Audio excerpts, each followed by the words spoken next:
नमस्कार।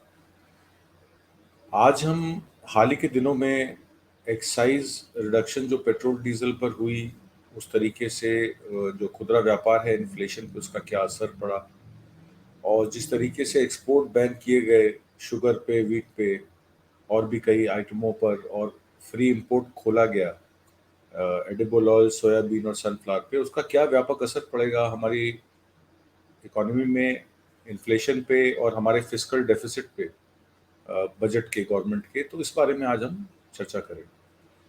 जैसे कि हम लोग सब जानते हैं कि देश में जब कोरोना काल आया 2 साल का, तो फूड इन्फ्लेशन करीब 3.5% पे था और फिस्कल डेफिसिट गवर्नमेंट का 6.2-6.4% पे कंट्रोल था, क्योंकि पेट्रोल और डीजल के दामों में 35 रुपये लीटर के करीब, 32.5 रुपये से 35 रुपये लीटर के करीब एक्साइज, सेंट्रल एक्साइज और सेस कलेक्ट किया जा रहा था, जिसकी वजह से सरकार के राजस्व में पैसा आ रहा था, खर्चा सरकार का कम था और इसी वजह से सरकार जो थी वो इन्फ्लेशन ज़्यादा बढ़ा नहीं, क्योंकि डिमांड कम थी और फिस्कल डेफिसिट भी कंट्रोल रहा। पर जैसे ही 2 साल कोरोना काल के ख़त्म हुए, तो चीज़ें विपरीत हो गई। चीज़ें विपरीत इसलिए हुई कि इकोनॉमी खुलते ही रशिया यूक्रेन में वॉर शुरू हो गई।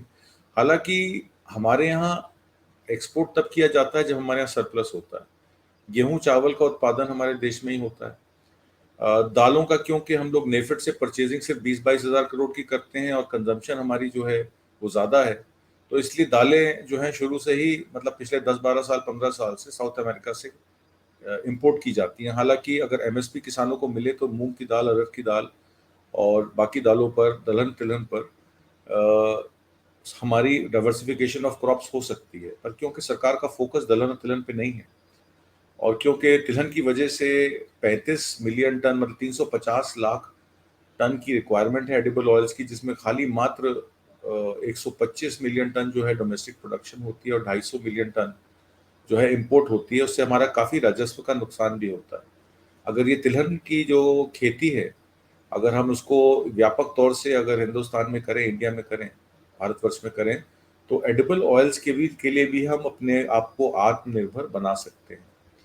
और दालों में भी अगर सरकार एमएसपी का रेट मुहैया कराए सारी स्टेटों में, तो दलहन में भी डाइवर्सिफिकेशन ऑफ क्रॉप्स हो सकती है। चावल, धान और गेहूं की खेती को छोड़ इस उत्पादन की तरफ भी ध्यान दिया जा सकता है।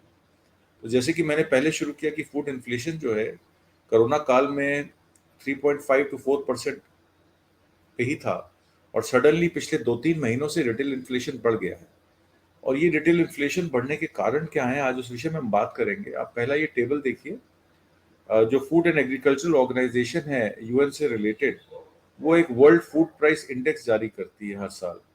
तो एक बेस वो रखती है 2014 से 2015 का और 2015 से 16 का 100 का बेस रख के उन्होंने जो है फूड प्राइस इंडेक्स पे ये बताया कि अगर वो 100 से नीचे है तो इंटरनेशनल प्राइसेस जो है कंट्रोल में है। अगर 100 से फूड प्राइस ऑर्गेनाइजेशन का इंडेक्स ऊपर है, तो इसका मतलब है कि इन्फ्लेशन है, इस वजह से एक्सपोर्ट और इम्पोर्ट पे, आयात और निर्यात पे उसमें दिक्कत आती है। अगस्त 2020 में अगर आप देखेंगे तो फूड प्राइस इंडेक्स जो है वो 100 से नीचे था। जून 2022 में वो 135 हो गया। अप्रैल 2022 में जनवरी 135 हो गया। अप्रैल में ही वही प्राइस इंडेक्स 158 हो गया और अगस्त से जनवरी 2022 परसेंटेज जो इंक्रीज हुई वो करीब 41.37% हुई और अगस्त 2020 से अप्रैल 2022 65% फूड प्राइस इंडेक्स बढ़ा है, जिसकी वजह से निर्यात देश का बढ़ा है। चीनी में भी निर्यात देश का बढ़ा है और गेहूं में भी निर्यात देश का बढ़ा है। और गेहूं के निर्यात के बढ़ते जब ये पता लगा सरकार को कि सरकार के पास पर्याप्त मात्रा में एफसीआई के गोदामों में गेहूं नहीं बचेगा, जो कि वो पीडीएस के अंडर या प्रधानमंत्री गरीब कल्याण योजना के अंडर बांट सकते हैं, तो उन्होंने एक्सपोर्ट पे बैन लगा दिया। सिमिलरली चीनी में भी ऐसा ही हुआ। चीनी में भी हमारी जो इंटरनल प्रोडक्शन है देश की, वो प्रोडक्शन करीब 35.5 मिलियन टन है और उस 35.5 मिलियन टन में हमारी पर्सनल कंजम्पशन जो है वो करीब, देश की कंजम्पशन जो है वो करीब 25 से 27 मिलियन टन की है।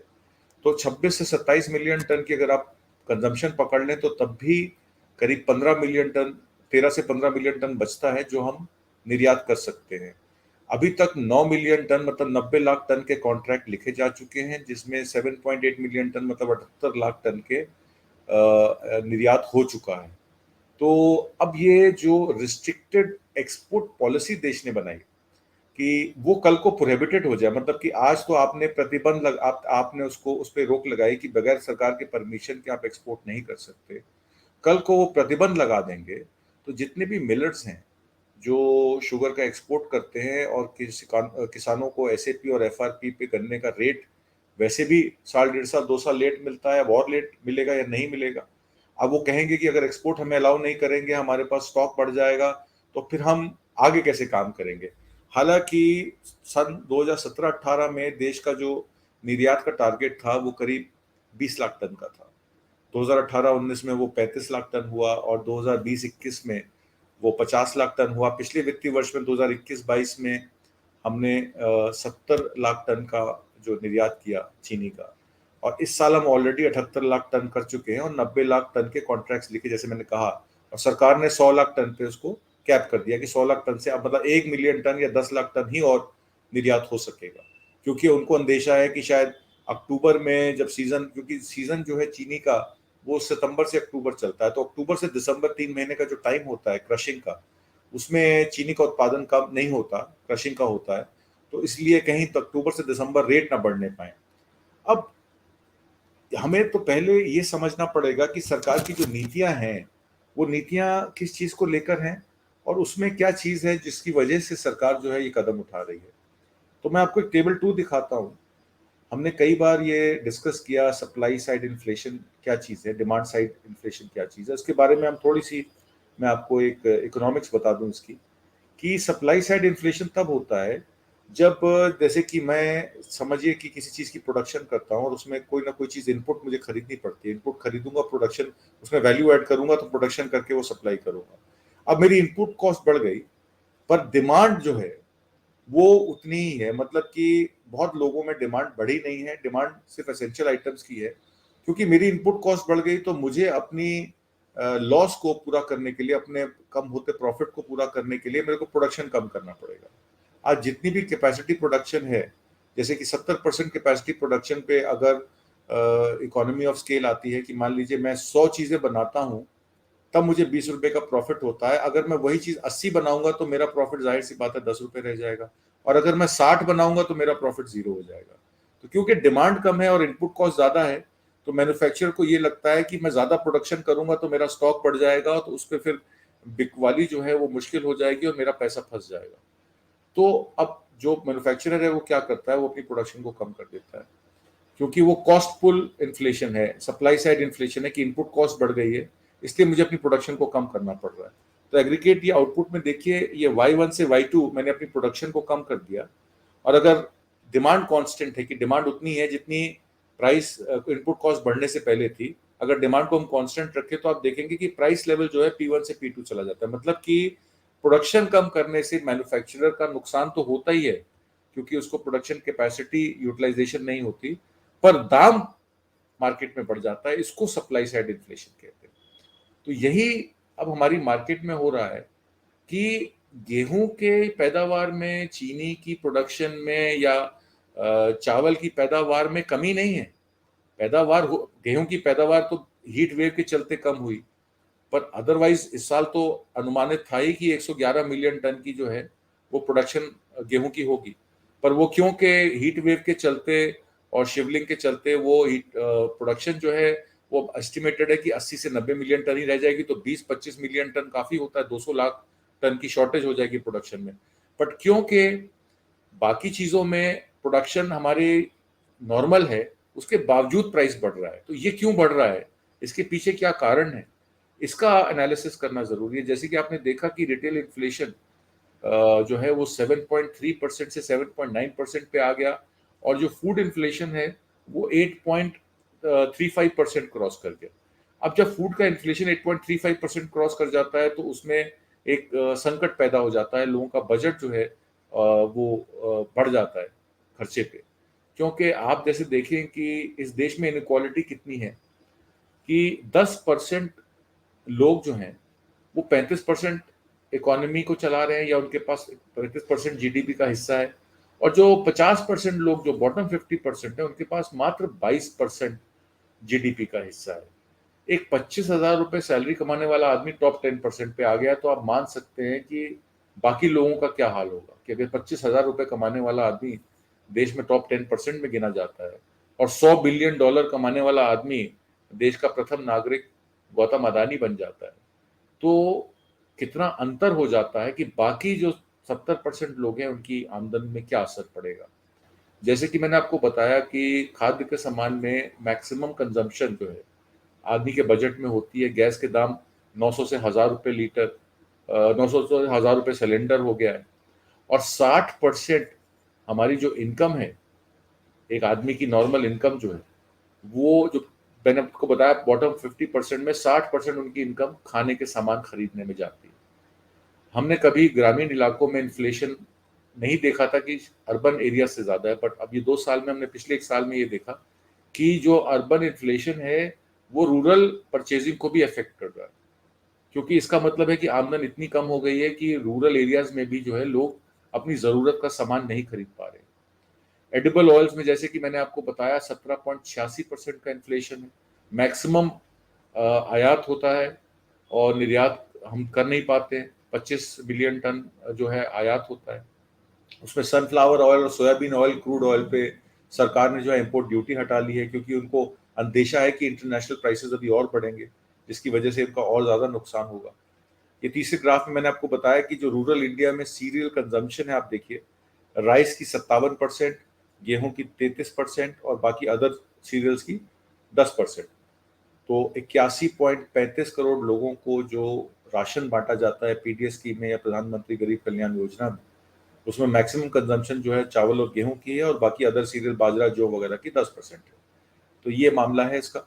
इसमें जो प्रोडक्शन हमारे जो फूड क्रॉप्स की है उसमें रिकॉर्ड प्रोडक्शन हो रही है, तब भी दाम बढ़ रहे हैं, क्योंकि अगर आप इन क्रॉप्स को फ्यूचर ट्रेड करेंगे, आप वायदा व्यापार करेंगे, वायदा व्यापार में क्या होता है कि पूंजी जो है वो उस वायदा वायदा वायदा व्यापार को उछालती है।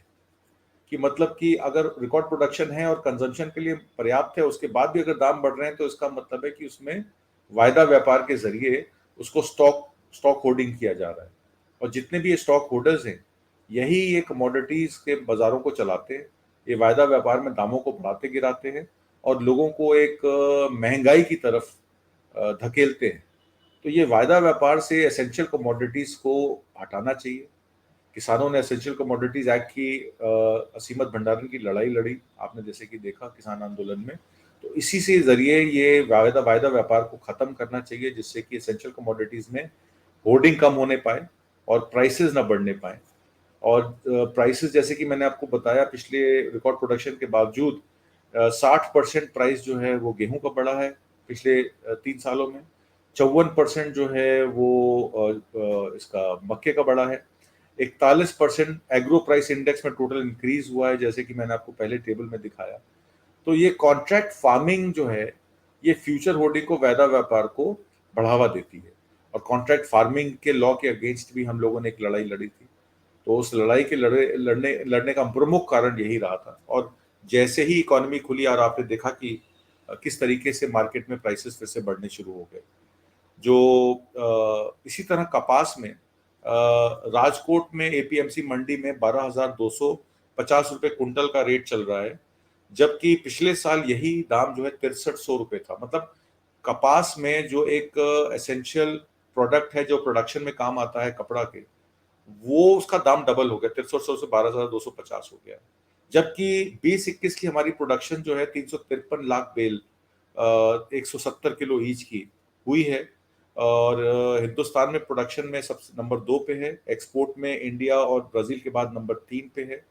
और जो कॉटन कॉर्पोरेशन ऑफ इंडिया है, उसका एस्टिमेट है कि हमारी जो एनुअल कंजम्पशन है वो 345 लाख बेल है, जबकि हमारी प्रोडक्शन जो है वो 300, जैसे मैंने आपको बताया 353 लाख बेल है। तो हमारा प्रोडक्शन हमारी डिमांड के अनुकूल है, उसके बाद दाम डबल हो गए। ये दाम डबल किस वजह से हुए, और ये एक्सपोर्ट नीति के कारण या स्टॉक होल्डिंग के कारण या वायदा व्यापार के कारण, इस पे सरकार को समीक्षा करनी चाहिए। पीछे जेनेटिकली मॉडिफाइड बीटी कॉटन में आपने देखा था पिंक बॉल वर्म का एक पंजाब और हरियाणा की खेती में प्रॉब्लम आई थी, उसकी कॉम्पनसेशन सरकार से मांगी गई थी किसानों द्वारा।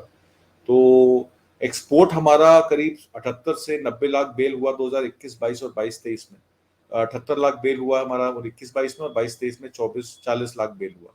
तो अगर हमारी प्रोडक्शन 353 है और कंजम्पशन 340 है, तो 78 लाख बेल या 40 लाख बेल की एक्सपोर्ट करने की क्या जरूरत है, क्योंकि 15 लाख बेल फिर हमको इंपोर्ट करना पड़ता है शॉर्टफॉल को।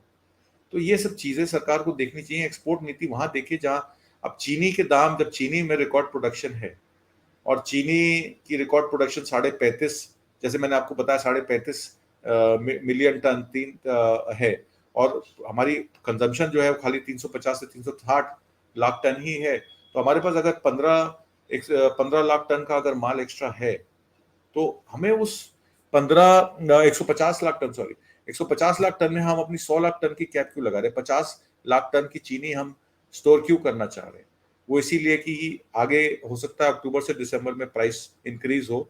तो एक सरकार का जो नी जर्क रिएक्शन है, जिसको कहते हैं कि ये एक सोचा समझा हुआ एनालिसिस नहीं है, ये एग्रीकल्चर कमोडिटीज के प्राइसेस बढ़ने के कारण सरकार ऐसा कर रही है। तो सरकार को सप्लाई साइड नीति में ये सोचना चाहिए कि उनको सप्लाई रिस्पांस देखना चाहिए कि किस आइटम की सप्लाई जो है वो बढ़ानी है ताकि उसका व्यापार ना बढ़े, और पॉलिसी मेजर्स कैसे बढ़ाने हैं कि डाइवर्सिफिकेशन ऑफ क्रॉप्स हो और किसानों को उनकी उपज का मूल्य बाकी फसलों पर भी मिले, जिससे हमारी आत्मनिर्भरता हमारी किसानों पर ज्यादा हो, बजाय इसके कि हम अपनी इंपोर्ट को बढ़ाएं। अब हम क्या करते हैं, एक्सपोर्ट कर देते हैं अपने कंजम्पशन को और अपनी डिमांड को चेक किए बगैर, और उसके बाद हमें इंपोर्ट करना पड़ता है, तो राजस्व का भी नुकसान होता है। तो ये बात हमें देखनी पड़ेगी। तो जैसे कि मैंने आपको बताया, इनइक्वालिटी डेटा में जिस तरीके से इनइक्वालिटी बढ़ गई है, आखिर के 50% बॉटम ऑफ द पिरामिड लोग जो हैं वो मात्र 22% इनकम उनकी रह गई है, और टॉप 10% जो है वो 30 से 35% उनकी होल्डिंग है, जिससे ये इक्वल अपॉर्चुनिटी में नुकसान होता है, लोगों को उसमें दिक्कत आती है। और इसी वजह से जैसे मैंने आपको बताया, रूरल शेयर ऑफ फूड, मतलब अगर हम ग्रामीण इलाकों में अपने बजट का 47% सामान जो है वो सिर्फ खान पान के सामान में खरीद में लगा देते हैं, और अर्बन एरियाज में उसकी कंजम्पशन के, अर्बन एरियाज में इनकम ज्यादा है तो फूड कंजम्पशन करीब 30% रह जाती है। तो डिपेंडेंसी ऑन फूड इतनी है कि हमें इस पे खासा ध्यान रखना पड़ेगा। वित्तीय वर्ष जीडीपी का जो हमारा Q4 है, जो अब चलेगा फाइनेंशियल ईयर 22 का, Q4 की जो एस्टिमेट है सरकार ने रिवाइज कर दिया है। वो कहते हैं कि एसबीआई का कल एक स्टेटमेंट आया कि 2.7% ही जीडीपी इस Q4 में हम लोग अचीव कर पाएंगे, जबकि ईयर ऑन ईयर हमारी जीडीपी जो थी वो करीब 8% होनी चाहिए थी। मूडीज ने भी कहा है कि इस साल इंडिया की जीडीपी जो है वो 9.2% की जगह 8.5 to 8.8% ही रह जाएगी। तो क्योंकि हमारी जीडीपी इस क्वार्टर की 2.7% है, और सीएमआई का, सेंटर फॉर मॉनिटरिंग का एक डेटा ये भी आया है कि लेबर फोर्स पार्टिसिपेशन रेट, जैसे कि आप ये नेक्स्ट टेबल देखिए, labour force participation in employment rate 2022 में 37.4% रह गया है अर्बन एरियाज में, और एम्प्लॉयमेंट रेट भी उससे कम हो गया है, और रूरल एरियाज में अर्बन एरियाज में 40.9% हो गया है, और 37.4% रूरल एरियाज में रह गया। अगर लेबर फोर्स पार्टिसिपेशन रेट कम होगा तो जाहिर सी बात है कि एम्प्लॉयमेंट का डेटा तो ये दिखाएगा कि एम्प्लॉयमेंट जो है वो 8% से घट के मतलब अनएम्प्लॉयमेंट रेट 8% से घट के 7.3% या 7% आ गई है। पर देश में 100 लोगों में खाली 37 लोगों को काम मिल रहा है, और जो बाकी के 63 लोग हैं वो बेकार बैठे हैं, काम भी नहीं मांग रहे हैं क्योंकि उनको उम्मीद नहीं है काम मिलने की। तो ये 63% लोग वही लोग हैं जो लाभार्थी वर्ग में ऐड करके उनका उनका 81 करोड़ का फिगर आ गया है कि वो लाभार्थी वर्ग में गिने जा रहे हैं। तो आत्मसम्मान, आत्मग्लानी, आदमी में आत्मसम्मान ही नहीं रहेगा तो वो आत्मनिर्भर कैसे बनेगा? आप एम्प्लॉयमेंट नहीं देंगे, नौकरी नहीं देंगे, तो आदमी पैसा कैसे कमाएगा, और पैसा नहीं कमाएगा तो वो सामान कैसे खरीदेगा? तो ये सब चीजें हैं। जैसे कि मैंने आपको शुगर और कपास के एग्जाम्पल देके बताया कि टोटल एक्सपोर्ट जो है वो रिस्ट्रिक्टेड किया जाता है, उसके बाद उसको जैसे गेहूं में प्रोहिबिटेड कर दिया जाता है। तो उसमें फायदा उन्हीं चंद लोगों को होता है जिनके पास सरकार जिनको अलाउ करती है एक्सपोर्ट करने का। अब गेहूं में और चीनी में कैप लगाने से, उसको रिस्ट्रिक्ट करने से, अब जो प्राइवेट व्यापारी हैं, जो बड़े बड़े व्यापारी हैं, अदानी अंबानी जैसे व्यापारी हैं, उन्हीं को कॉन्ट्रैक्ट्स मिलेंगे, वही एलसी खोल पाएंगे, वही सरकार से परमिशन लेके गवर्नमेंट टू गवर्नमेंट अगर कोई कॉन्ट्रैक्ट है तो वो लोग एग्जीक्यूट करेंगे, या प्राइवेट प्लेयर्स को जो एलसी का जो परमिशन है। तो एक रेगुलेशन जब आ जाती है ब्यूरोक्रेसी पे, गवर्नमेंट पे, तो गवर्नमेंट फिर अपने लोगों को ही वो कॉन्ट्रैक्ट्स मुहैया कराती है। तो ये बात तो तय है कि इसमें फायदा कुछ लोगों को होने वाला है। इसका सबसे बड़ा जो नुकसान होगा वो किसानों को होगा। वो इसलिए है कि किसान जब अपनी उपज को मार्केट में लेके जाता है तो उस टाइम सप्लाई बढ़ जाती है, सप्लाई बढ़ने की वजह से दाम कम हो जाते हैं। महाराष्ट्र में 50 पैसे किलो भी प्याज नहीं बिक रहा है, और आप देखिएगा अक्टूबर में यही प्याज आप लोग 60 रुपए किलो खरीदेंगे। आज टमाटर का रेट 25 से 30 रुपए है और किसान को उसका 1 रुपया 2 रुपया रेट भी नहीं मिलता है। गेहूं का रेट अगर इंटरनेशनल मार्केट में 2700 रुपए कुंटल है तो किसान को उसका 1800-1900 रुपए भी प्राप्त नहीं होता है। अभी चीनी का मैंने आपको जैसे कि बताया कि चीनी का जैसे ही एक्सपोर्ट बैन लगा तो 50 रुपए कुंटल के हिसाब से जो चीनी मैन्युफैक्चर मिलर्स हैं, जो मिलें हैं चीनी बनाने वाली, उनको ऑलरेडी उनका रेट डाउन हो गया। तो ये एक्सपोर्ट बैन लगाने से, रिस्ट्रिक्ट करने से कुछ लोगों को फायदा होता है, जो प्रोडक्शन के लोग हैं जैसे किसान हैं या मिलर्स हैं, उनका भारी नुकसान होता है। वो आगे कैसे पेमेंट कर पाएंगे बाकी लोगों को अपनी इनपुट कॉस्ट। और आपको पता है कि बीज और खाद कैश में खरीद के किसान काम करता है, और एमआरपी अगर उसको एमएसपी नहीं मिलेगी और एफआरपी और एसएपी गन्ने पे नहीं मिलेगी तो वो कैसे सरवाइव करेगा। ये जाहिर सी बात है, इस चीज में हम देखना चाहिए। लास्ट में मैं आपको ये पेट्रोल और डीजल की एक्साइज जो ड्यूटी बैक गवर्नमेंट ने की है उसके बारे में बताता हूँ। प्री कोविड मार्च 2020 में पेट्रोल का जो एक्साइज था वो 19 रुपए 98 पैसे था, और डीजल का जो था 15 रुपए 83 पैसे था। क्रूड ऑयल जो था $33.36 बैरल था। क्रूड ऑयल के दाम जो थे वो गिरे थे 2020 में। जून 16 2020 में यही एक्साइज गवर्नमेंट ने बढ़ा के डबल कर दी, 32 रुपए 98 पैसे पेट्रोल पे और 31 रुपए 83 पैसे डीजल पे, और क्रूड ऑयल का रेट उस टाइम $40 बैरल था। सरकार ने उसमें बहुत राजस्व कमाया क्योंकि क्रूड ऑयल सस्ता था।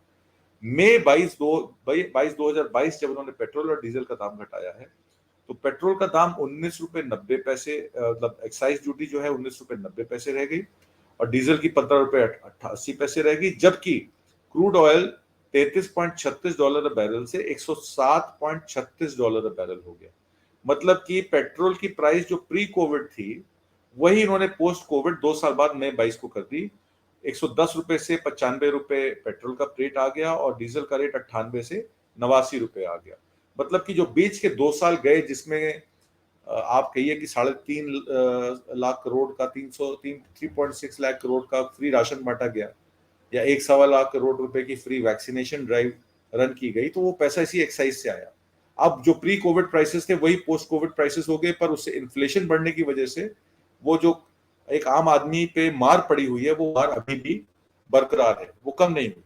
तो पॉलिसी जो है वो बहुत अनसर्टेन है गवर्नमेंट की कि वो एक्सपोर्ट, पहले तो कभी कहते हैं अप्रैल 11 साल को प्रधानमंत्री मोदी ने कहा कि अगर डब्ल्यूटीओ चाहे तो हम देश को अनाज सप्लाई कर सकते हैं, और मई 12 को उस पर रोक लगा दी। तो हम लोग जो मैसेज भेज रहे हैं विश्व में दूसरे देशों को कि हमारी पॉलिसी जो है वो क्लियर कट नहीं है, हम स्टॉप गैप अरेंजमेंट में काम कर रहे हैं, हमारा जो है फ्लो है वो ठीक नहीं है। और इस एक्साइज ड्यूटी कम करने से जाहिर सी बात है कि गवर्नमेंट के पास जो एक्स्ट्रा राजस्व आ रहा था वो राजस्व में कमी आएगी। तो ये एक्सपोर्ट ड्यूटी कट से आप समझिए कि 2,20,000 करोड़ रुपए का राजस्व कम होगा सरकार का, तो फिस्कल डेफिसिट उसी हिसाब से बढ़ जाएगा। जैसे पिछले प्रोग्राम में मैंने आपको बताया, फर्टिलाइजर्स की सब्सिडीज जो है वो जिस तरीके से डीएपी का रेट 660 से $995 कुंटल हो गया, एमओपी पोटैश मैन्युफैक्चर मोरक्को से मैन्युफैक्चर होती है, पोटैश की कमी है, मोरक्को से नहीं आ पा रही है, चाइना से फॉस्फेट आती है जिससे यूरिया देश में बनता है। 125 मिलियन टन का हमारे पास स्टॉक है, जबकि हमारी रिक्वायरमेंट्स 354 मिलियन टन की है, तो 250 मिलियन टन का हमारे पास शॉर्टेज है यूरिया का। अगर हमें टाइम पे इनपुट नहीं मिलेगा तो हम कैसे करेंगे। तो फर्टिलाइजर सब्सिडी में भी सरकार का करीब 1.5 लाख करोड़, 1,60,000 करोड़ का रिवाइज बजट था 2021-22 का, तो 22-23 में कम से कम 2,54,000 करोड़, 2.54 लाख करोड़ रुपीस का सरकार को बजट रखना पड़ेगा। तो एक 1.4 लाख करोड़ का तो ये बजट हो गया, और 2.2 लाख करोड़ उनका एक्साइज कट रिडक्शन की वजह से नुकसान हो गया। तो 3.5 लाख करोड़ का तो यही बजट डेफिसिट, जो मैं दो आइटमों में बता रहा हूँ आपको, एक्साइज ड्यूटी कट से और बजट डेफिसिट अब उससे फर्टिलाइजर सब्सिडी से। उसके अलावा जो ये इंपोर्ट ड्यूटी जीरो कर दी गई है, क्रूड सोयाबीन पे 100 मिलियन टन पे जीरो लगा दिया कि 100 मिलियन टन तक फ्री इंपोर्ट हो सकता है। तो जाहिर सी बात है जो एक्सपोर्टर हैं बड़े बड़े, वो फटाफट सोयाबीन और सनफ्लावर ऑयल को इंपोर्ट कर लेंगे, तो तिलहन का रेट जो है एमएसपी फिर किसानों को नहीं मिलेगी। इसमें मेजर मेजर नुकसान जो है वो किसानों का है, या प्रोडक्शन मिलर्स का है, या चीनी मिलों का है। जो प्रोडक्शन करता है, जो फैक्ट्री लगाता है, जो किसान है, जो अपनी मेहनत मशक्कत से प्रोडक्शन करता है, उसको उसकी उपज का दाम नहीं मिलेगा। इंपोर्ट करने वाले और एक्सपोर्ट करने वाले ही मलाई खा के रह जाते हैं। तो सरकार को इन पॉलिसीज को चेंज करना चाहिए। लास्ट ड्राफ्ट में जैसे मैंने आपको बताया कि अब देखिए 2018-19 से 20 और 20 से 21 किस तरीके से फिस्कल डेफिसिट हमारा बढ़ा है। जो फिस्कल डेफिसिट 2019 में 6.5 लाख करोड़ था, वो बढ़ के हमारा 9.3 लाख करोड़ हुआ 2020 में। बजट एस्टिमेट 2021 का 15.2 लाख करोड़ था, जो बढ़ के 2021 रिवाइज एस्टिमेट में 18.5 लाख करोड़ हो गया था। और इस साल फिस्कल डेफिसिट अनुमानित है कि 6.2 से 6.9% पहुंच जाएगा। तो ये अनुमानित है कि 18.5 लाख करोड़ से 21 लाख करोड़ तक हमारा फिस्कल डेफिसिट जा सकता है।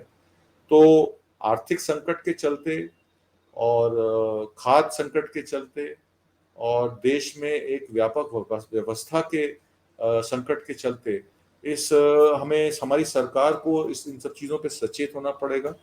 मैं आपको ये सब चीज़ें इसलिए भी बताता हूँ कि आप लोगों की अगर नॉलेज बढ़ेगी तो आप अपने एरिया में अपनी सरकारों से, अपने लोगों से, सरकार से ये सवाल कर सकते हैं।